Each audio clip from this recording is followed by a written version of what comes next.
പരിപാടിയുടെ ഭാഗമായാണ് നമ്മൾ ഇന്നത്തെ ദിവസം ഇവിടെ സമ്മേളിക്കുന്നത്. 23 തിരുവനന്തപുരത്ത് സമാപിക്കാനാണ് ഉദ്ദേശിക്കുന്നത്. നമ്മുടെ 12 ജില്ലകൾ ഇതോടുകൂടി പൂർത്തിയാവുകയാണ്. ഈ ജില്ലകളിൽ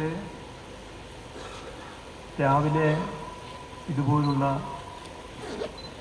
ഒരു പ്രഭാത യോഗം, ആ യോഗത്തിൽ നാടിൻ്റെ നാനാ തുറകളിൽപ്പെട്ടവർ നാട് ഇനി എങ്ങനെ മുന്നോട്ട് പോകണം എന്നതിനെക്കുറിച്ച് അഭിപ്രായങ്ങളും നിർദ്ദേശങ്ങളും സമർപ്പിക്കുന്ന ഒരു യോഗമായിട്ടാണ് ഇത് മാറുന്നത്. ഇന്നിവിടെ ഒരു പ്രത്യേക വിഷമം വന്നതുകൊണ്ട് വൈകുന്നേരത്തെ റാലിയില്ല എന്ന് മാത്രം. ഇവിടുത്തെ മഴ വലിയ തോതിൽ 2 ദിവസം കൂടിയതുകൊണ്ട് നമ്മുടെ പൊതുയോഗം നടത്തേണ്ട സ്ഥലത്ത് പ്രയാസം വന്നത് അവിടെ നടത്താൻ പറ്റാത്ത സാഹചര്യം വന്നിരുന്നു. എന്നാൽ ഇതേവരെ നടന്ന എല്ലാ ജില്ലകളിലും രാവിലത്തെ യോഗവും വൈകുന്നേരത്തെ പൊതുറാലിയും വലിയ വിജയമായാണ് കണ്ടത്. നല്ല നിലയിൽ ജനപങ്കാളിത്തം ഉണ്ടായി എന്താണ് അനുഭവം. നമ്മുടെ സംസ്ഥാന ഗവൺമെന്റിനെ കുറിച്ച് പറയുമ്പോൾ 2021 അധികാരത്തിൽ വന്ന ഗവൺമെന്റിന്റെ 4ാം വാർഷികമാണിത്. യഥാർത്ഥത്തിൽ 2016 അധികാരത്തിൽ വന്ന അതിന് മുൻ 5 വർഷം അധികാരത്തിലിരുന്നാണ് 2016 മുതൽ അധികാരത്തിലിരുന്ന സർക്കാരിന്റെ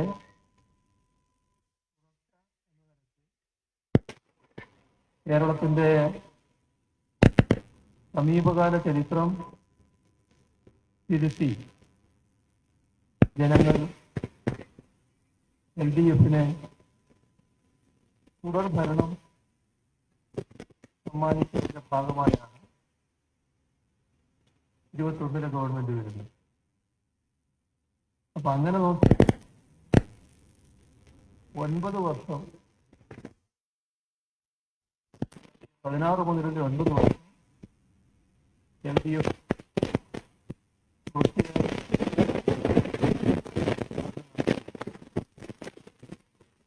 9 വർഷം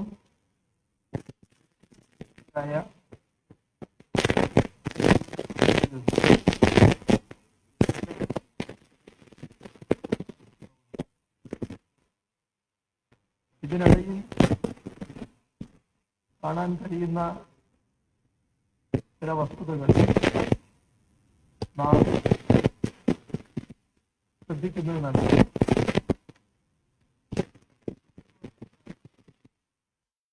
ഹലോ ഹലോ ഹലോ ഏതെല്ലാം തരത്തിലുള്ള മാറ്റങ്ങൾ സംഭവിച്ചു എന്നതിൻ്റെ അനുഭവസ്ഥരാണ് നമ്മളെല്ലാവരും. അതിൻ്റെ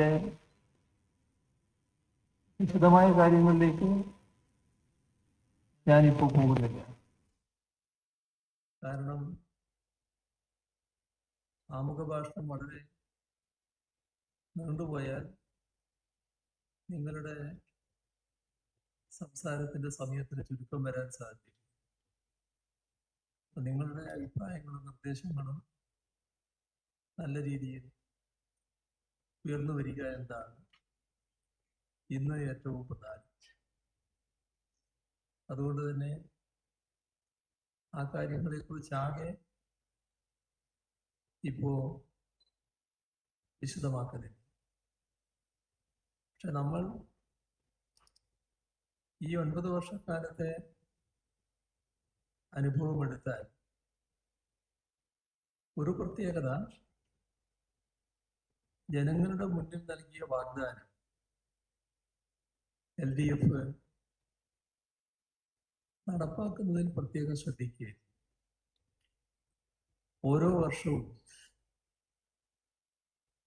എത്ര കണ്ട് പ്രകടന പത്രികയിൽ പറഞ്ഞ കാര്യങ്ങൾ നടപ്പാക്കി എന്നതിനെ കുറിച്ചുള്ള പ്രോഗ്രസ് റിപ്പോർട്ട് ജനങ്ങളുടെ മുന്നിൽ സമർപ്പിച്ചിരുന്നു. ഈ കഴിഞ്ഞ 8 വർഷവും അത് നടന്നു. യഥാർത്ഥത്തിൽ കേരളം പാർലമെന്ററി ജനാധിപത്യം നിലനിൽക്കുന്ന എല്ലായിടങ്ങൾക്കും ഒരു മാതൃക സൃഷ്ടിക്കുകയാണ് ചെയ്തത്. നമ്മുടെ നാട്ടില്, നമ്മുടെ രാജ്യത്ത് എവിടെയും ഇത്തരമൊരു പ്രകടന പത്രികയിൽ പറഞ്ഞ കാര്യങ്ങൾ എത്ര കൊണ്ട് നടപ്പാക്കിയെന്ന് പ്രതിപാദിക്കുന്ന പ്രോഗ്രസ് റിപ്പോർട്ട് അവതരിപ്പിച്ച അനുഭവമില്ല. അപ്പോൾ പറഞ്ഞ കാര്യങ്ങൾ എത്ര കണ്ട് നമ്മുടെ ജനങ്ങൾക്കുള്ളതാണ്. അതാണ് ഇക്കാര്യത്തിൽ സർക്കാർ കാണിച്ച മാതൃക. 2016 ഗവൺമെന്റ് 2021 5ാമത്തെ വർഷം പൂർത്തിയാക്കുന്നു. നാം കണ്ടത് 600 വാഗ്ദാനങ്ങളെ അവയില് വിരലിൽ എണ്ണാവുന്നവയൊഴിച്ച് ബാക്കി മുഴുവൻ നടപ്പാക്കാനായി എന്ന്. തുടർന്ന് 2021 അധികാരത്തിൽ വന്ന സർക്കാർ ഇതേ മാർഗം തന്നെ പിന്തുടർന്നു. 22-ലും 23-ലും 24-ലും കൃത്യമായി പ്രോഗ്രസ് റിപ്പോർട്ട് ജനങ്ങളുടെ മുന്നിൽ അവതരിപ്പിച്ചിട്ടുണ്ട്. ഈ വർഷത്തെ ഈ സർക്കാരിന്റെ 4ാമത്തെ വർഷം പൂർത്തിയായതിന്റെ ഭാഗമായുള്ള പ്രോഗ്രസ് റിപ്പോർട്ട് തിരുവനന്തപുരത്ത് 23-ന് ഈ പരിപാടിയുടെ സമാപനത്തിൽ അവതരിപ്പിക്കുകയും ചെയ്യും. നമ്മൾ മനസ്സിലാക്കിയിട്ടുള്ള കാര്യമാണ്, പ്രകടന പത്രികയിൽ പറഞ്ഞ കാര്യങ്ങൾ മാത്രമല്ല നമുക്ക് ഏറ്റെടുക്കേണ്ടി വന്നതും നടപ്പാക്കേണ്ടി വന്നതും. ഒരുപാട് പുതിയ കാര്യങ്ങൾ നമ്മുടെ മുന്നിൽ വന്നിട്ടുണ്ട്. അതിനു പുറമെ ഒരു കാലത്തും നേരിടേണ്ടി വന്നിട്ടില്ലാത്ത തരത്തിലുള്ള പ്രതിസന്ധികൾ ഈ ഘട്ടത്തിൽ നാം നേരിടേണ്ടി വന്നു. നിപ്പയായും ഓക്കിയായും 2018-ലെ നൂറ്റാണ്ടിലെ മഹാപ്രളയമായും 2019-ലെ അതിരൂക്ഷമായ കാലവർഷക്കെടുതിയായും തൊട്ടുപുറകെ വന്ന ലോകത്തെയാകെ വിറങ്ങലിപ്പിച്ച കോവിഡ് മഹാമാരിയായി പലതരത്തിലുള്ള പ്രതിസന്ധികളാണ് നമുക്ക് നേരിടേണ്ടി വന്നത്. ഏറ്റവും ഒടുവിൽ മുണ്ടക്കൈ ചൂരൽമല ദുരന്തത്തിന്റെ പ്രശ്നങ്ങൾ നമുക്കറിയാവുന്നതാണ്. അപ്പൊ ഇത്തരം പ്രതിസന്ധികളിൽ നമ്മൾ പകച്ചു നിൽക്കുകയല്ല ചെയ്യുന്നത്. അവയ്ക്കാവശ്യമായ പരിഹാര നടപടികൾ, പുനരധിവാസ പ്രവർത്തനങ്ങൾ, മറ്റിടപെടലുകൾ എല്ലാം നടക്കേണ്ടതുണ്ട്. ഇതെല്ലാം നിർവഹിക്കുമ്പോൾ നമുക്ക് ആവശ്യമായ തോതിലുള്ള സഹായം ലഭ്യമായില്ല എന്നൊരു ഭാഗം പ്രത്യേകം കാണേണ്ടത്. പ്രതിസന്ധി വന്നാൽ ആ നാടിനെ, ആ സംസ്ഥാനത്തെ സഹായിക്കാനുള്ള ബാധ്യത കേന്ദ്ര ഗവൺമെന്റിനുള്ളതാണ്. അത് ഭരണഘടന തന്നെ വ്യവസ്ഥ ചെയ്തിട്ടുള്ളതാണ്. പക്ഷേ നമ്മുടെ അനുഭവം രാജ്യത്തിൻ്റെ മൊത്തം അനുഭവത്തിൽ നിന്ന് വ്യത്യസ്തമായത്. നമുക്ക് ഈ ഒരു പ്രതിസന്ധി ഘട്ടത്തിലും അർഹമായ സഹായം ലഭിച്ചിട്ടില്ല. മാത്രമല്ല, സഹായിക്കാൻ തയ്യാറായി മുന്നോട്ട് വന്ന രാഷ്ട്രങ്ങളെ അടക്കം നിരാശപ്പെടുത്തുമാറ് സഹായം സ്വീകരിക്കില്ല എന്ന സമീപനം കേന്ദ്ര ഗവൺമെന്റ് കൈക്കൊള്ളുകയും ചെയ്യും. ഇതൊരു ഭാഗം. മറ്റൊരു ഭാഗത്ത് നമ്മുടെ നാടിന്റെ സാധാരണ പ്രവർത്തനങ്ങൾ മുന്നോട്ട് കൊണ്ടുപോകുന്നതിന് സംസ്ഥാനത്തിന്റെ വരുമാനം അത് കൃത്യമായി ഉണ്ടാവുക എന്ന പ്രധാനം. ഈ വരുമാനത്തിന്റെ കാര്യത്തിൽ സംസ്ഥാനം ചെലവിടുന്ന സംഖ്യകൾ കണക്കാക്കിയാൽ നമ്മുടെ ഏതെങ്കിലും ഒരു സംസ്ഥാനം അതുമാത്രമായ എല്ലാ കാര്യങ്ങളും നിർവഹിക്കുന്നു. സംസ്ഥാനവും രാജ്യവും കൂടിയാണ് കാര്യങ്ങൾ നിർവഹിക്കുന്നത്. കാരണം രാജ്യത്തിൻ്റെ ആകെ ചെലവിടുന്നത് മൊത്തം രാജ്യത്ത് ലഭിക്കുന്ന വരുമാനം കൊണ്ടാണ്. ആ വരുമാനം വിവിധ സംസ്ഥാനങ്ങളിൽ നിന്നാണ് ലഭ്യമാകുന്നത്. ലഭിക്കുന്ന വരുമാനത്തിൽ ഒരു ഭാഗം നിശ്ചിതമായ തോതിൽ സംസ്ഥാനത്തിന് തിരിച്ചു നൽകും. അപ്പോ സംസ്ഥാനം ഉണ്ടാക്കുന്ന വരുമാനം കേന്ദ്ര സർക്കാർ നൽകുന്ന വിഹിതം, അതിനു പുറമെ എടുക്കുന്ന കടം, ഇതെല്ലാമാണ് സംസ്ഥാനത്തിന്റെ വരുമാനം. പക്ഷേ നമ്മുടെ കേരളത്തിൽ സംഭവിച്ചത് സംസ്ഥാനത്തിന് കേന്ദ്രം നൽകേണ്ട വിഹിതം വലിയ തോതിൽ വെട്ടിക്കുറച്ചു. ന്യായമല്ലാത്ത രീതിയിലാണ് കാര്യങ്ങൾ മുന്നോട്ട് കൊണ്ടുപോയി.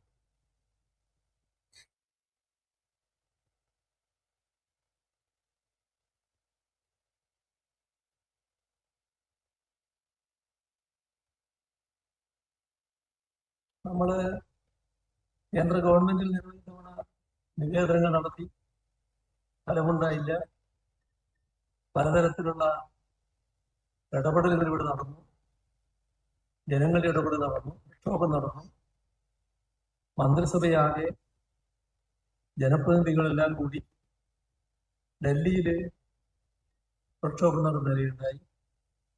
രാജ്യത്തെ പ്രധാനപ്പെട്ട രാഷ്ട്രീയ പാർട്ടികളുടെ ദേശീയ നേതാക്കളടക്കം പങ്കെടുക്കുന്ന, മുഖ്യമന്ത്രിമാരടക്കം എത്തിച്ചേർന്ന ഒരു പ്രതിഷേധ പരിപാടി. പക്ഷേ ഒന്നിനും അനുകൂല പ്രതികരണം കേന്ദ്ര ഗവൺമെന്റ് ഉണ്ടായി.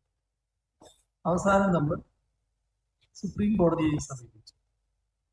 സുപ്രീം കോടതി കേരളത്തിന്റെ വാദം അംഗീകരിച്ചുകൊണ്ട് തന്നെ ഇത് കൂടുതൽ വാദം കേൾക്കേണ്ടതാണ് എന്നതിന്റെ അടിസ്ഥാനത്തിൽ ഭരണഘടനാ ബെഞ്ചിന് വിട്ടിരിക്കുകയാണ്. അപ്പോ ഒരു സംസ്ഥാനത്തിന് വലിയ തോതിൽ വിഷമം അനുഭവിക്കേണ്ടി വന്ന സാഹചര്യം കേന്ദ്ര ഗവൺമെന്റ് സ്വീകരിച്ച നിസ്സഹകരണം കാരണം നമുക്കുണ്ടായി എന്നതാണ് കാണാൻ സാധിക്കും. അതോടൊപ്പം സംസ്ഥാനം എടുക്കുന്ന കടമുണ്ട്. ആ കടത്തിൽ ന്യായമായ തോതിൽ നമുക്ക് എടുക്കാൻ പറ്റുന്ന കടം അത് തടയുന്ന നിലയും കേന്ദ്ര ഗവൺമെന്റ് സ്വീകരിച്ചു. അതിൽ വെട്ടിക്കുറവ് ന്യായമല്ലാത്ത ഇടപെടലാണ് കേന്ദ്ര ഗവൺമെന്റിന്റെ ഭാഗത്ത്. ഇത്രയെല്ലാം പ്രയാസങ്ങൾ ഒരു ഭാഗത്ത്, പ്രതിസന്ധികൾ വേറൊരു ഭാഗത്ത്. ആ ഘട്ടത്തിലാണ് നമുക്ക് നമ്മുടെ പ്രവർത്തനങ്ങൾ ശരിയായ ദിശയിൽ മുന്നോട്ട് കൊണ്ടുപോകാൻ കഴിയും. എല്ലാ മേഖലയും നല്ല രീതിയിൽ മുന്നോട്ട് പോയി എന്നതാണ് കാണാൻ നമുക്ക് സാധിക്കും. അതിന്റെ ഭാഗമായി ദേശീയ തലത്തിൽ അതിൻ്റെതായ അംഗീകാരം സംസ്ഥാനത്തിന് വിവിധ മേഖലകളിൽ ലഭിക്കുകയുമാണ്. എങ്ങനെയാണ് ഈ തരത്തിൽ നമുക്ക് മെച്ചപ്പെട്ടൊരു സാഹചര്യം, ഇത്രയും പ്രതിസന്ധികളും സഹകരണം വേണ്ടതിന് പകരം നിസ്സഹകരണവുമെല്ലാം ഉണ്ടായിട്ട് നമുക്ക് വിജയകരമായ പദ്ധതി നിർവഹണവും മറ്റും നടത്താൻ കഴിയും? അത് പരിശോധിക്കുമ്പോഴാണ് നമ്മുടെ നാടിന്റെ പുരോഗതി ഉറപ്പുവരുത്തുന്നതിനുള്ള ഇടപെടലുകൾ നടത്താൻ സംസ്ഥാന സർക്കാരിന് കഴിഞ്ഞത് നമ്മുടെ നാടിന്റെ തനത് വരുമാനം നല്ലതുപോലെ വർദ്ധിപ്പിക്കാൻ കഴിയുമെന്നുണ്ട്. ഇക്കാര്യത്തിൽ കേരളത്തിന്റെ ആഭ്യന്തര ഉൽപാദനം മെച്ചപ്പെടുത്താൻ നമുക്ക് കഴിഞ്ഞിരിക്കും. 2023-24 എടുത്താൽ 72.84% തനത് വരുമാനം നമുക്ക് ഉണ്ടായിട്ടുണ്ട്. ഈ വരുമാനത്തിൽ ഉണ്ടാക്കാൻ കഴിഞ്ഞ വർധനം അതുകൊണ്ടാണ് പ്രതിസന്ധിയുടെ എല്ലാം ഭാഗമായി നമ്മൾ പുറകോട്ട് പോകാതിരുന്നത്. ഇവിടെ ഒരു 3 വർഷത്തെ കണക്കെടുത്ത് പരിശോധിച്ചാൽ നമ്മുടെ തനത് നികുതി വരുമാനം 3 വർഷം മുൻപ് 47,000 കോടി രൂപയായി, അത് 81,000 കോടിയായി വർദ്ധിക്കുന്ന നിലവിൽ. ഇത് നല്ല വർധനവാണ് എന്നത് പ്രത്യേകിച്ച് പറയേണ്ടത്. ആകെ തനത് വരുമാനം 55,000 കോടിയായിരുന്നു നേരത്തെ, അത് 1,04,000 കോടിയായി വർദ്ധിക്കുന്ന സ്ഥിതി വന്നിരിക്കും. ഇവിടെ എല്ലാ ഘട്ടത്തിലും നമ്മുടെ സംസ്ഥാനത്ത് നടന്നുകൊണ്ടിരിക്കുന്ന ഒരു പ്രചരണം കടം വല്ലാതെ വർദ്ധിക്കുന്നു എന്നാണ്. യഥാർത്ഥത്തില് ആ വാദം ശരിയല്ല എന്നുള്ളതാണ്. പൊതുകടവും ആഭ്യന്തര ഉൽപാദനവും തമ്മിലുള്ള അന്തരം അത് നല്ല രീതിയിൽ കുറച്ചു കൊണ്ടുവരാനാണ് നമുക്ക് കഴിയുന്നത്. നേരത്തെ 36% ഇപ്പോൾ 34%. ഇനിയും കുറയുമെന്നുള്ളതാണ് ഇതിനകത്തുള്ള പ്രത്യേകത. ഇവിടെ മറ്റൊരു സാഹചര്യം നേരിടുന്നത് സംസ്ഥാനത്തിന് ചെലവിന്റെ ഭാരം കൂടുന്നു എന്നതാണ്. കേന്ദ്രവും സംസ്ഥാനവും ചെലവിട്ടുകൊണ്ടാണ് സംസ്ഥാനത്തടക്കമുള്ള പദ്ധതികൾ പൊതുവെ നടക്കുന്നത്. പക്ഷേ കഴിഞ്ഞ സാമ്പത്തിക വർഷം 70% ചെലവ് സംസ്ഥാന സർക്കാരാണ് വഹിച്ചത്. ഇത് നേരത്തെ ഉള്ളതിൽ നിന്ന് വ്യത്യസ്തമായ ഒരു കാര്യമാണ്. അപ്പോൾ കേന്ദ്രത്തിന്റെ ചെലവ് കുറയുന്നു, സംസ്ഥാനത്തിന്റെ ചെലവിന്റെ ഭാഗം കൂടുന്നു. ഇതും കേന്ദ്ര നയത്തിന്റെ ഭാഗമായി സംഭവിക്കുന്നത്. ഈ വർഷം 75% സാധ്യതയുണ്ട് എന്നാണ് പറയുന്നത്. അപ്പോൾ കുറയുകയല്ല, സംസ്ഥാനത്തിന്റെ ഭാരം കൂടാനാണ് പോകുന്നത്. ഇതെല്ലാം നമുക്ക് നിറവേറ്റാൻ കഴിയുന്നത് നമ്മുടെ മൊത്തം ആഭ്യന്തര ഉത്പാദനം നല്ല രീതിയിൽ വർദ്ധിപ്പിക്കാൻ നമുക്ക് കഴിയുന്നതുമാണ്. ആഭ്യന്തര ഉത്പാദനത്തിന്റെ കണക്കെടുത്താൽ 2016 നമ്മുടെ സംസ്ഥാനത്തിന്റെ ആഭ്യന്തര ഉത്പാദനം 5,60,000 കോടി രൂപയായി. 2016 ആ 5,60,000 കോടി രൂപ ഇപ്പോ 13,11,000 കോടി രൂപയായി ഉയർത്താൻ നമുക്ക് കഴിഞ്ഞിരിക്കും. അപ്പൊ ആഭ്യന്തര ഉത്പാദനത്തിൽ നല്ല വർധനം സംസ്ഥാനത്ത്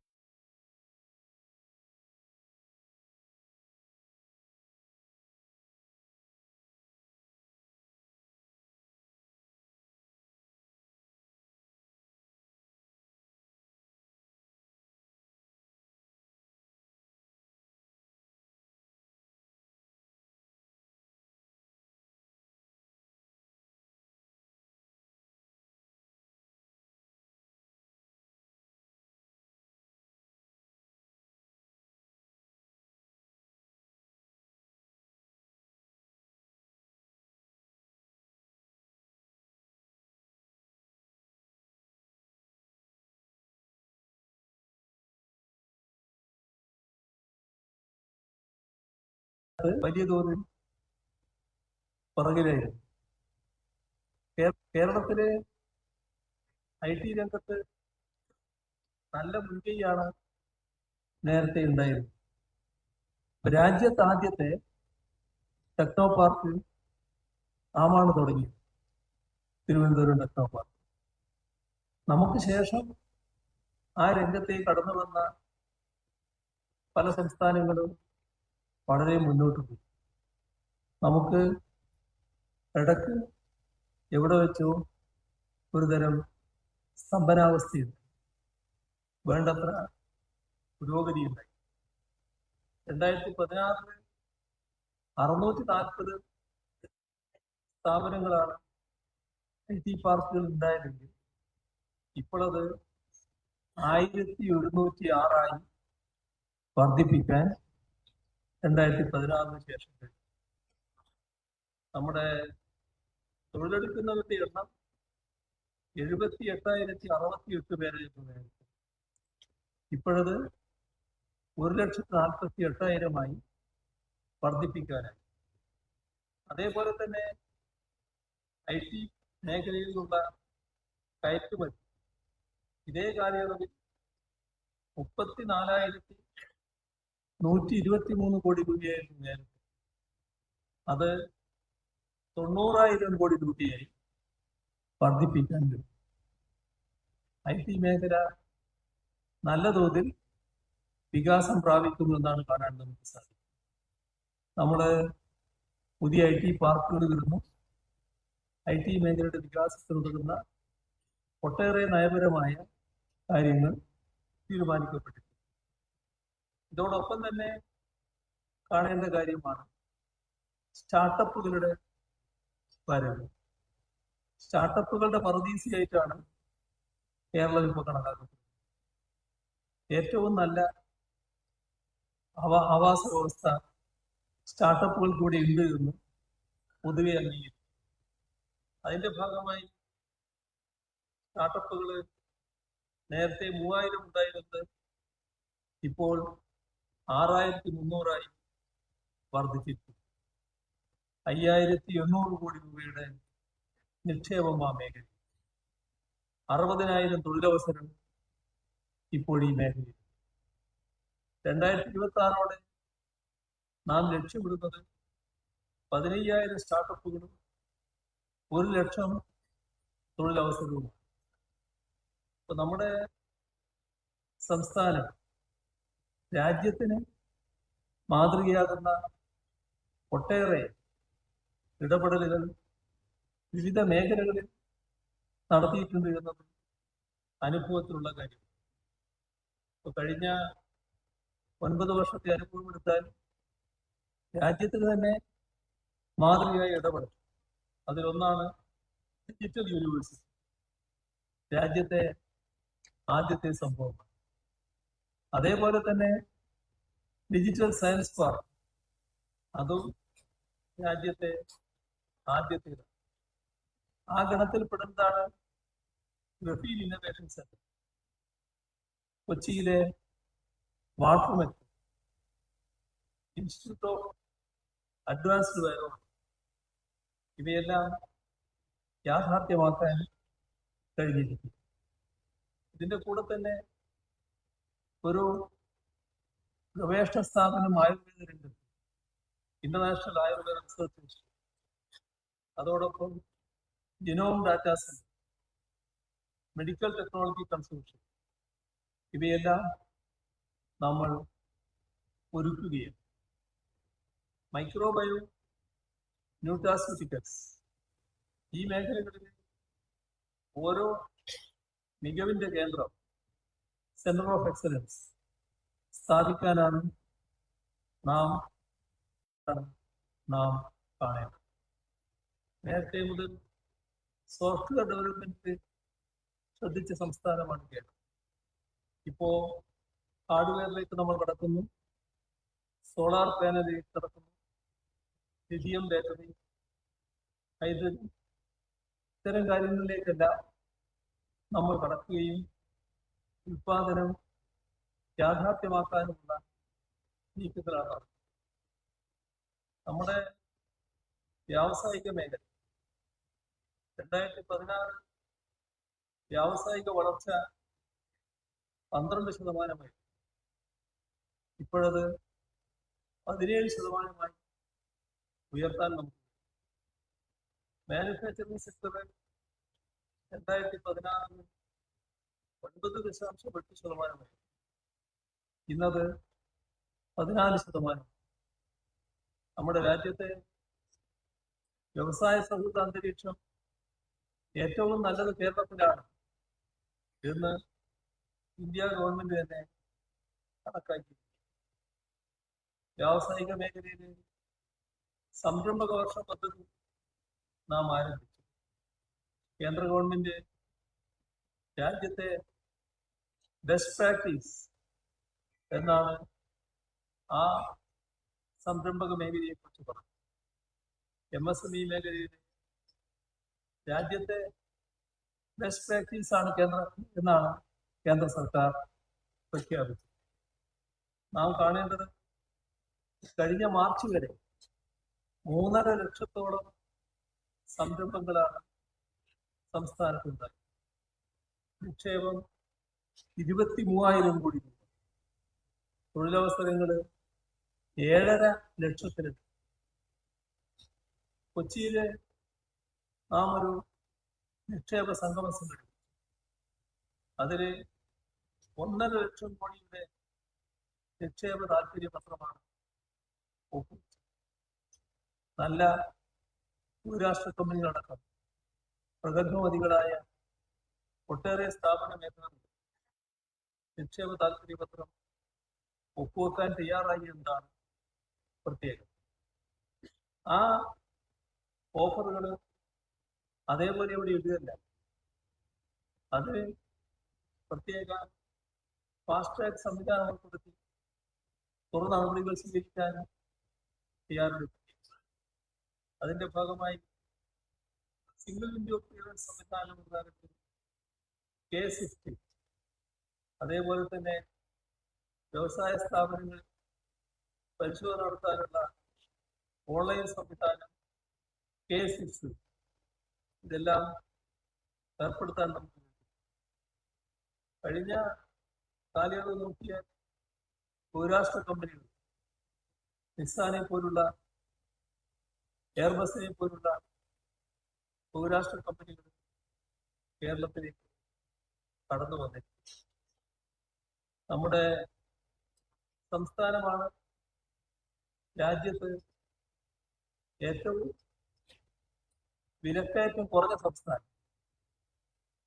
വിലക്കയറ്റം ഏറ്റവും കുറവ് കേരളത്തിൽ, ദാരിദ്ര്യം ഏറ്റവും കുറവ് കേരളത്തിൽ. ദരിദ്രാവസ്ഥയുടെ കാര്യം പറഞ്ഞാൽ രാജ്യമാണ് ഏറ്റവും കൂടുതൽ ദരിദ്രം. അവിടെ ദരിദ്രരുടെ എണ്ണം കൂടുന്നു, ദാരിദ്ര്യത്തിന്റെ ആക്കവും കൂടും. ഇതാണ് രാജ്യത്തിന്റെ പൊതുവായ. അവിടെയാണ് നമ്മുടെ സംസ്ഥാനം മുന്നോട്ട് നിൽക്കുന്നത്. അതിന് കഴിഞ്ഞത് നമ്മുടെ മാർക്കറ്റിലുള്ള കൃത്യമായ ഇടപെടൽ കാരണം. നേരത്തെ UDF സർക്കാർ 5242 കോടി രൂപയാണ് പൊതുവിതരണത്തിലേക്ക് മാറ്റിവെച്ചത്. എന്നാൽ കഴിഞ്ഞ LDF സർക്കാർ, അതായത് 2016-2021 സർക്കാർ 10,697 കോടി രൂപയാണ്, നേരെ ഇരട്ടിയിലധികം.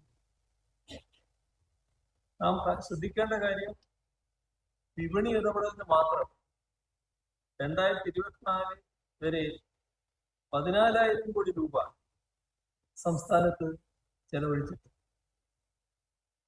അതോടൊപ്പം 4.25 ലക്ഷത്തോളം മുൻഗണനാ കാർഡുകൾ ലഭ്യമാക്കാൻ കഴിഞ്ഞു. നമ്മുടെ സംസ്ഥാനം ഏറ്റവും ഭദ്രമായ ക്രമസമാധാനം നിലയുന്ന സംസ്ഥാനം. വർഗീയ കലാപമില്ല, ഉയർന്ന ശിക്ഷാ നിരക്ക് നടപ്പാക്കാനാകുന്നത്, ശാന്തമായ പൊതുജീവിതമാണ് നമ്മുടെ ഏറ്റവും വലിയ പ്രത്യേകത. കേരള പോലീസ് നല്ല രീതിയിൽ കുറ്റാന്വേഷണ മികവ് തെളിയിക്കുകയും ദേശീയ തലത്തിൽ മുൻനിരയിൽ നിൽക്കുകയും.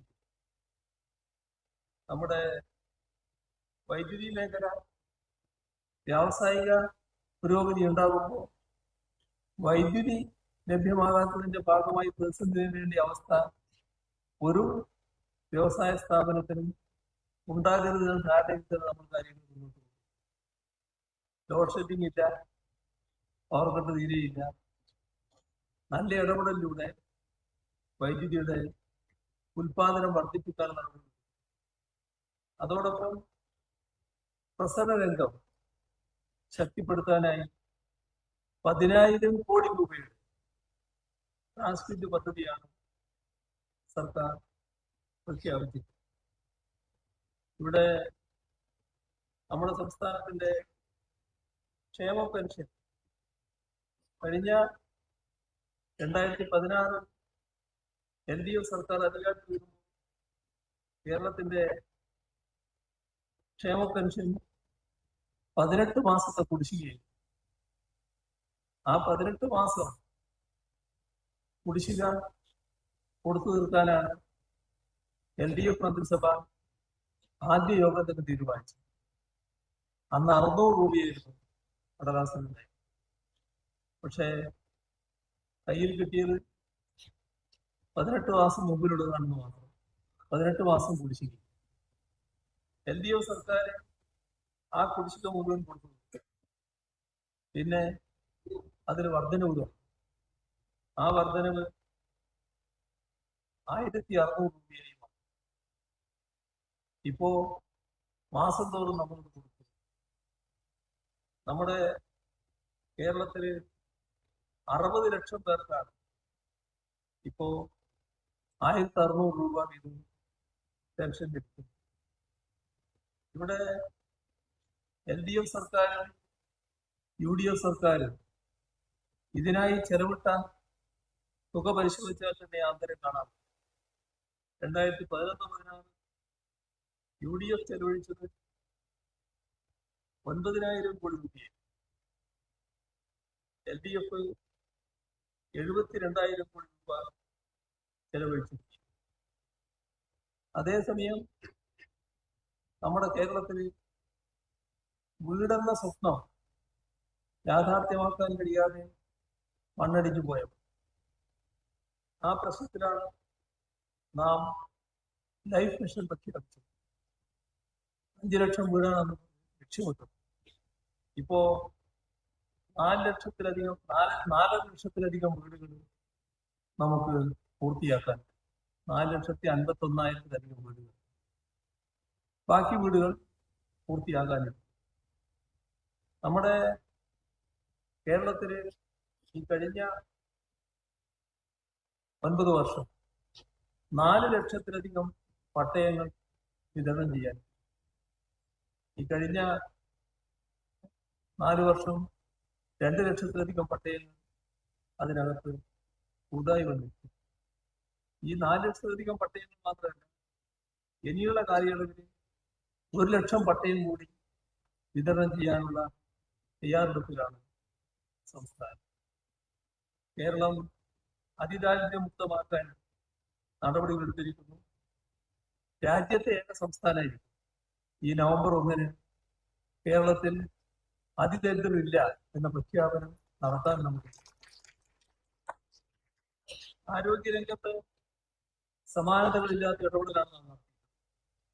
2016 665 കോടി രൂപയായിരുന്നു സംസ്ഥാന ബജറ്റ്. എന്ന് മനസ്സിലാക്കാൻ വേണ്ടി മാത്രം പറയുന്നത്. എന്താണ് വ്യത്യാസം എന്ന് കാണാൻ. 665 കോടി രൂപ 2016 UDF ബജറ്റ്. ഇപ്പൊ എത്രയാണെന്നറിയാം? ഇപ്പോ 2,500 കോടിയോളം രൂപയാണ് ബജറ്റ്. ഇതാണ് വ്യത്യാസം. അങ്ങനെയാണ് ആരോഗ്യരംഗത്ത് മാറ്റം സംഭവിക്കുന്നത്. നമ്മുടെ കാരുണ്യ ആരോഗ്യ സുരക്ഷാ പദ്ധതി 73 ലക്ഷം ആളുകൾക്കാണ് ഇൻഷുറൻസ് ബജറ്റ്.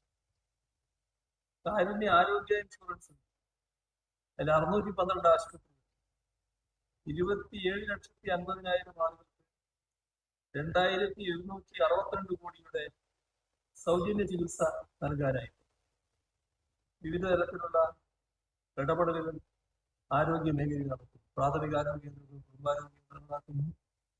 സൂപ്പർ സ്പെഷ്യാലിറ്റി സൗകര്യങ്ങൾ, താലൂക്ക് ആശുപത്രി തൊട്ട് മെഡിക്കൽ കോളേജ് ആശുപത്രി വരെ. മെഡിക്കൽ കോളേജ് ആശുപത്രികൾക്ക് പ്രത്യേക മാസ്റ്റർ പ്ലാൻ. എല്ലാം കേരളത്തിലെ ജനങ്ങൾക്ക് വേണ്ടിയുള്ള ആരോഗ്യ സംവിധാനത്തിന് വേണ്ടിയുള്ള സർക്കാരിന്റെ ഇടപെടൽ. പൊതുവിദ്യാഭ്യാസ രംഗം, നമ്മുടെ പൊതുവിദ്യാഭ്യാസ മേഖലയായിരുന്നു 2016 ഏറ്റവും തകർന്ന മേഖല. 5,000 കോടിയോളം രൂപയാണ് ആ മേഖലയിൽ ചെലവ്.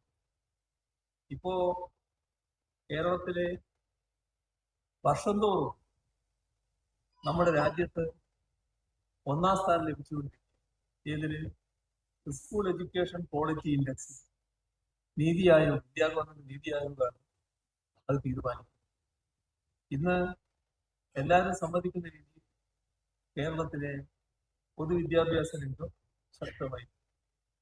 ഉന്നത വിദ്യാഭ്യാസ മേഖലയെ വലിയ തോതിൽ കേരളത്തെ ഒരു ഹബ്ബാക്കി മാറ്റാനുള്ള നീക്കമാണ് നാം നടത്തിക്കുന്നത്. ഉന്നത വിദ്യാഭ്യാസ മേഖലയിൽ കേരളത്തിനും മഹാത്മാഗാന്ധിക്കും സർവകലാശാല ആ രണ്ടിനും A++ ഗ്രേഡ് ലഭിക്കുക.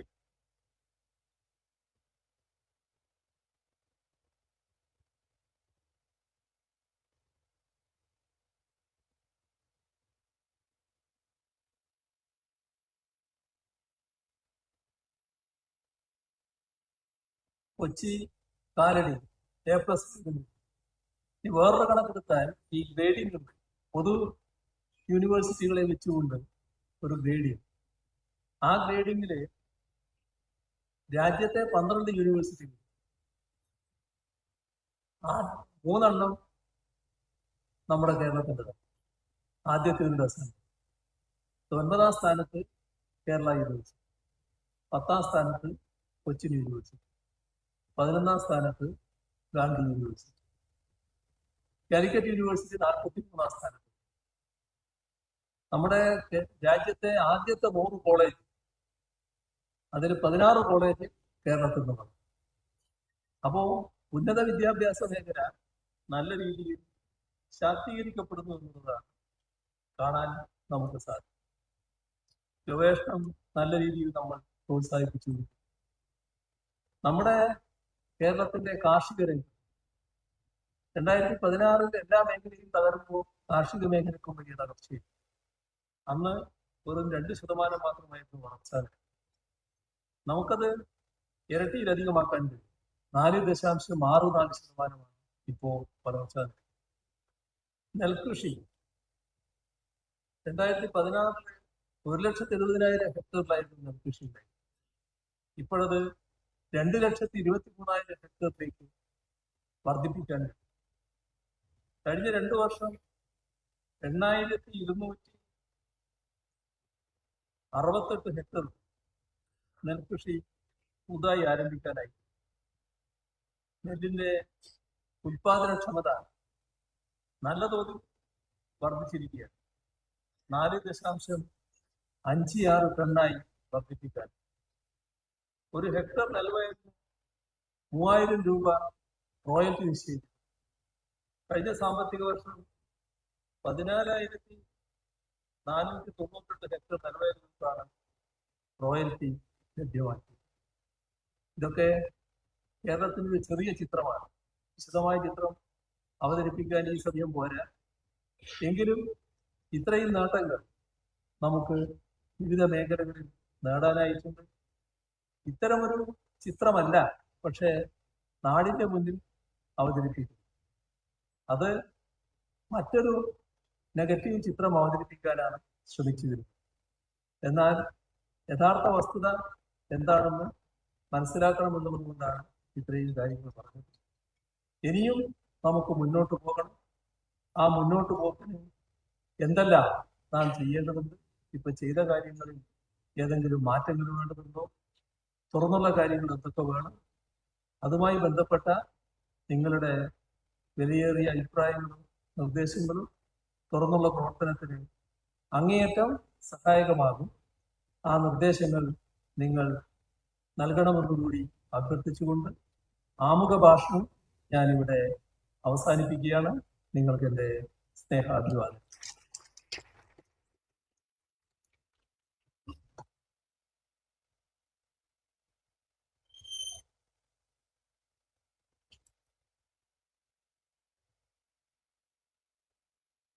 ഇനി